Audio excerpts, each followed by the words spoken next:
Okay, welcome back, folks. So we have another Lines of Battle replay. We've got one of the smaller ones managed to find, and I do believe this game also goes on until the end. I think not quite the end, but close enough. So we'll start with Red's army comp here. They have a bunch of Grins and a bunch of Guards, and no mainline infantry. So we've got a very heavy infantry, yeah, heavy focused infantry. And on the cavalry side, we have a bunch of dragoons. Yep, 6 dragoons and two 12-pounder foot artillery. And for the irregular forces, 5 units of skirmishers. On blue's army's composition, they're a little bit lighter, so they've got 7 units of mainline infantry, 3 Grens, no guards, but their cavalry force is 3 cuirassiers, the heavy cav. And for artillery, they've only brought one, but this is an 18-pounder, and I've not yet casted one of these units before. This is the heaviest caliber artillery unit that has been showcased on the channel. So there we go. We got one really big cannon. For irregular forces, right, we got 1 unit of rifles. You love to see them. And 5 units of lancers, so shot cavalry, and 5 skirmishers. Okay, so blue's army composition is far more lighter, far more maneuverable. And in terms of just irregular forces, he outnumbers red almost 2 to 1. And on the artillery side, I think Red's two 12-pounder artillery will have the better firepower, better flexibility that should more than easily counter just 1 unit of 18-pounder. So yeah, now in terms of cavalry, blue is once again, yeah, he's still favored against the 6 dragoons that red has. 5 lancers and 3 heavy, they should have no problem. If it comes down to a pitch cavalry engagement, blue is very much favored. But in terms of an infantry game, if red is able to negate blue's irregular forces, red is very much favored.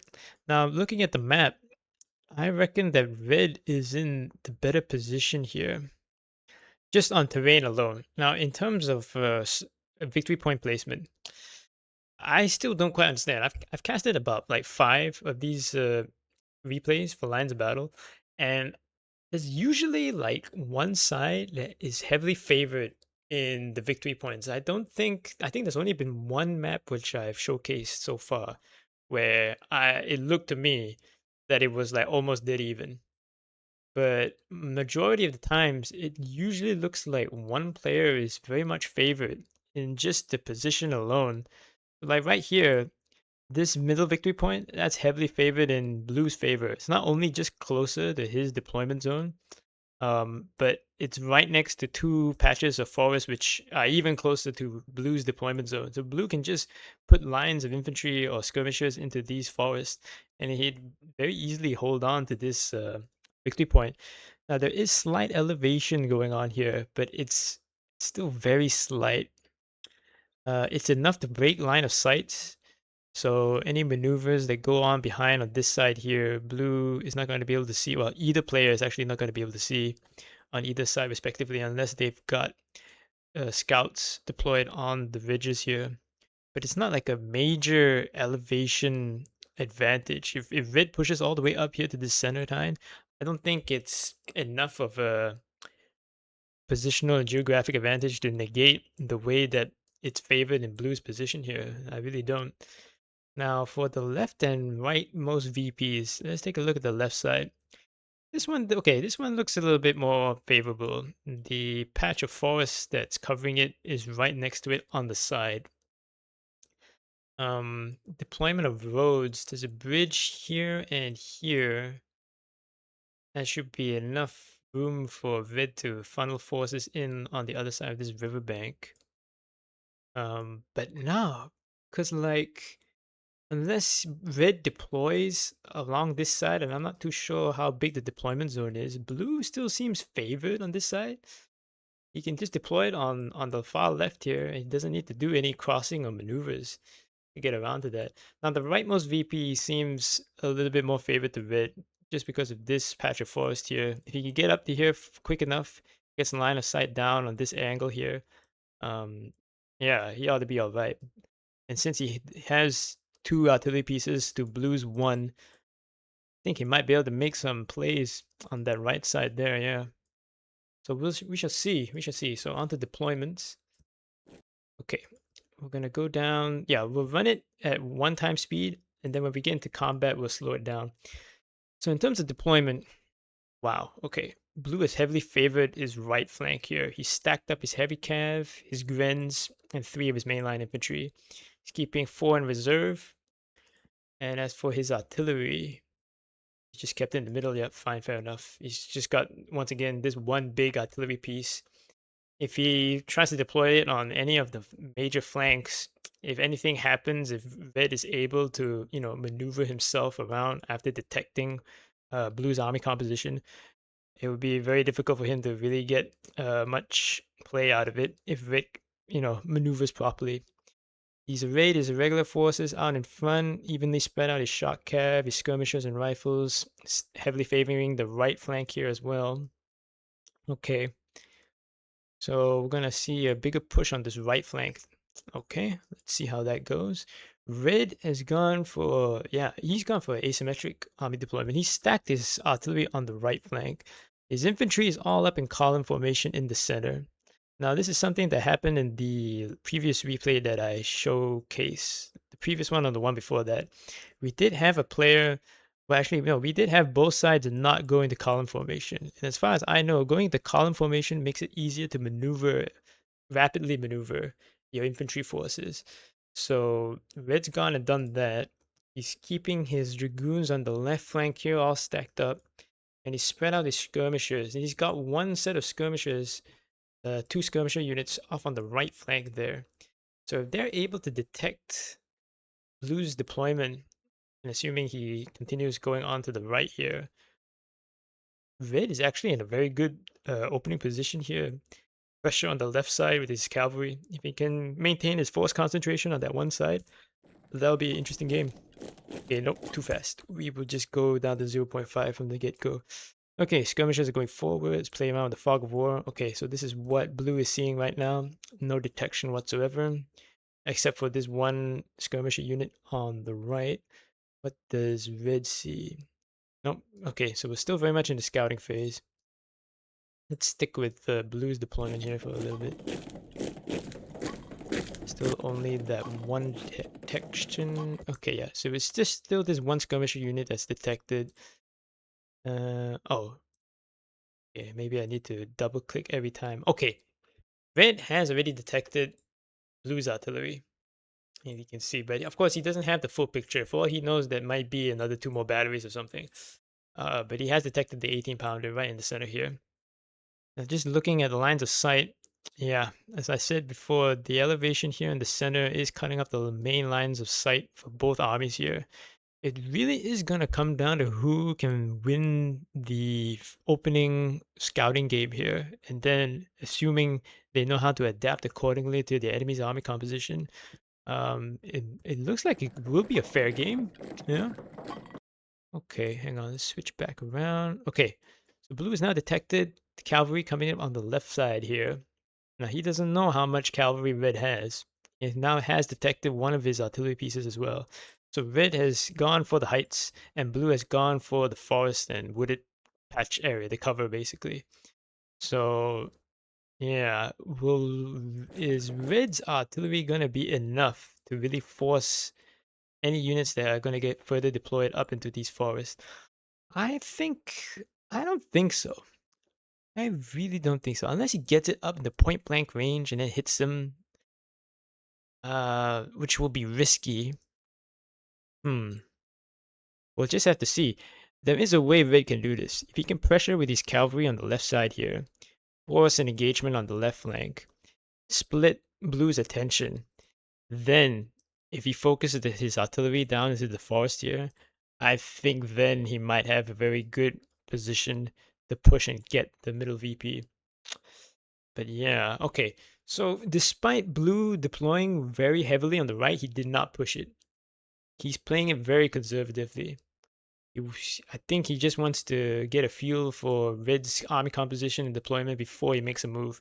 But this gives a lot of initiative to red. A lot of initiative. Okay, 18 pounder has opened up. We've got shots going on in the skirmishers. For what I understand, artillery against skirmishers, it's not really that effective. Just because of the way skirmisher and regular forces are in this game, I think they have like a debuff against artillery when they're being fired upon, so they're okay basically. I might need to look back into that.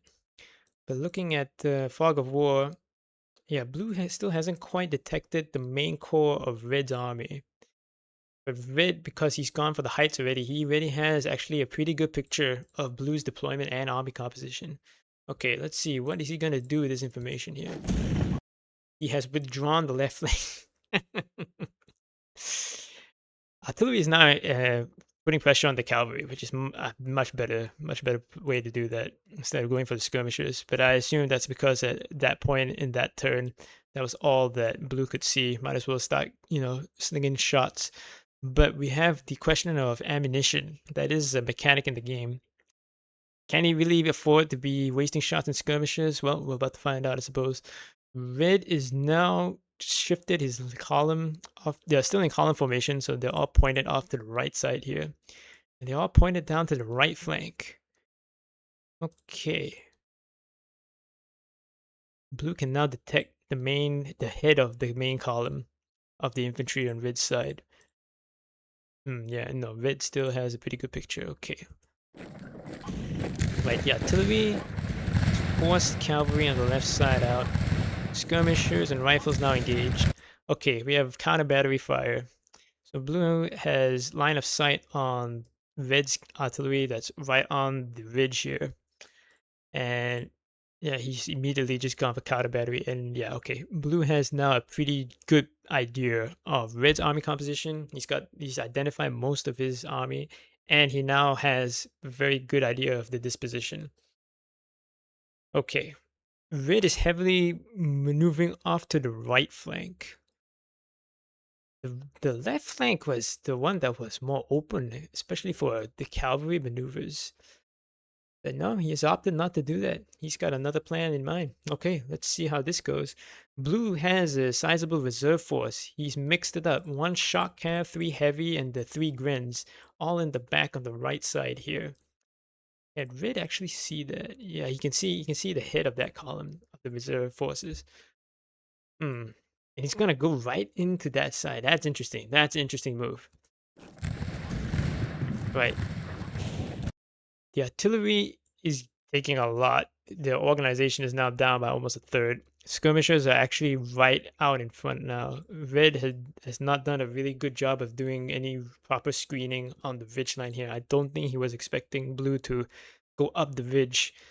Um, but I mean, if there was nothing in between, I mean, why not? It's just two skirmishers and a rifle. Even these guys go down. The core of Blue's army, they're still fresh and in good position and good cover.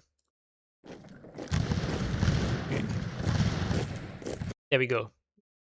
Good screening action by the cavalry, putting pressure on the skirmishers, forcing them back. The artillery is now being pulled out of the line of fire. Red skirmishers are now pushing up forward. What does he see? Yeah, very good. He's got the better view and a recon and intel. But is he going to be able to turn that into tactical advantage? Because we've seen this play out a couple of times before, where one player does actually, win the recon game in the first few turns, but then nothing really happens, right? There's no major redeployments or there's no like move counter move kind of thing that happens. That's been something that I've noticed that's been quite a common occurrence so far. Um, and Red here, yeah, okay. He seems to think that fighting on this right flank here is going to favor him. And considering that his skirmishers had pushed up this far forward and not met any real resistance, I guess he's right. Blue is still keeping reserves all the way back here. Okay, Blue has seen the opportunity now. Okay, yeah, both players are playing it all right. Blue, upon seeing the cavalry and the rest of Red's army flow off to the right side, he's taken the initiative, pushed up on the left side, and is now going for the ridge. And red has completely given up the ridge. This is very interesting. Okay, blue's artillery. Yeah, he's got line of sight on this entire mass that's massing up on this side.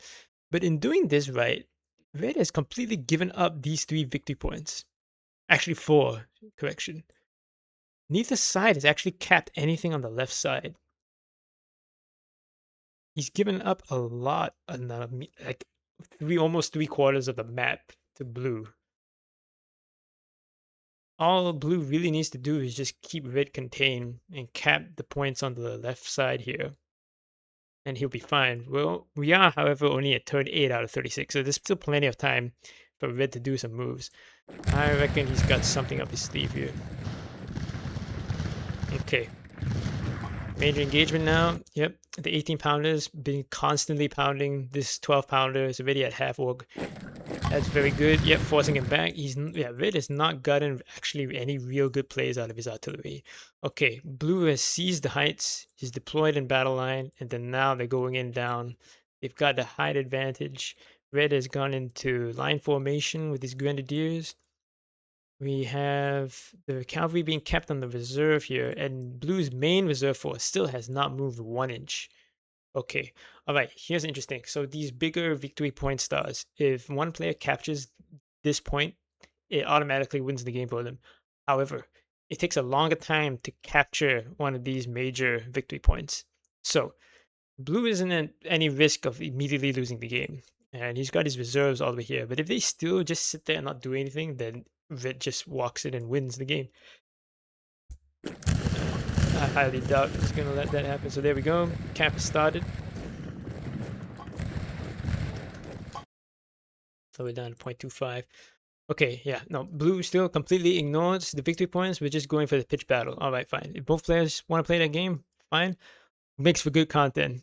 Because when you play games like these, and it's like 2 real try-hard players going at each other, it can always just devolve into something like super boring that just goes nowhere, and it's just one side that just plays the victory points and then wins on that alone. But no, both players here they're going in for the kill. Right, red has flipped it. What is he still in the process of flipping? I was almost 100% certain that once this point falls, the other side loses, but apparently that is no longer the case. Instead, it's just giving a ton of victory points. Where are we at? Yeah, negative 27 plus 27. Now that is interesting. Okay. So blue's got to do something. Now he's committing his reserves. He should have committed the reserves at least 2 turns ago. Turn 11 out of 36. Okay, the battle on the ridge here seems to be fairly even. Blue has not committed his cavalry. I have no idea what he was waiting for. He's been so passive with his irregular forces. Like 5 turns ago, you've already pretty much figured out what Red's army comp is. You should have pushed your irregular forces far more aggressively from that point on, but it did not happen. And the reserves just sitting here. I mean, it was a good play. At least we finally saw somebody actively use a reserve force. But the reserves don't matter if you don't commit them when they need to be committed. Like defending the main point here. Now you've given a ton of initiative to red. Cavalry, okay, we got a major cavalry engagement going on here. But as I said out from the get-go, like yes, blue on paper in terms of the cavalry force, he could win decisively, but everything is all spread out and he's not utilizing any of that pressure. Uh, he just gave the initiative to red. Red here did very good maneuvering with his cavalry. He kept them all concentrated. He did the feint to the left, he pulled them back, and now from where they started off on the far left, they rotated all the way around to the other side of the main flank here and tapped the main point. And now they're in a pitch battle. Guards are now committed. Got a guard charging. Nope, switch the line last second there. And that was it. Wow. Like, these guys did absolutely nothing. And so did the rest of the shot calf. What the hell was going on with this game? And remind you, Blue had like almost more than half, almost 75% of the map under his control. Uh, Yikes. What was the game plan there? Remember, Blue stacked the right flank super heavy, and he still lost the flank. Oh my. This was a hell of a game for all the wrong reasons. Good lord. Yeah, like I've said so far, in most of these replays, we have not seen either player like properly, play out the skirmisher, the scout and intel game, and then act upon it properly. Red here did an excellent job, however, with his maneuvering of his cavalry, switching it from one flank to the other, and then pushing very hard on the right flank. But the rationale behind them still doesn't make much sense. Like Blue was heavily positioned on the right. Um, Judging by how Red initially deployed, he didn't seem to agree with the fact that the middle point favored Blue. He pushed up very far forward, and he received punishment for that. His artillery was negated for the first like 5 turns from when the engagement occurred. And then he pivoted around, and Blue just kind of let him set the whole pace despite the fact that he had the map control. Very interesting game. It is what it is. That's lines of battle, I suppose. So if you enjoyed this video, just let me know in the comments below, and I'll see you on the next one.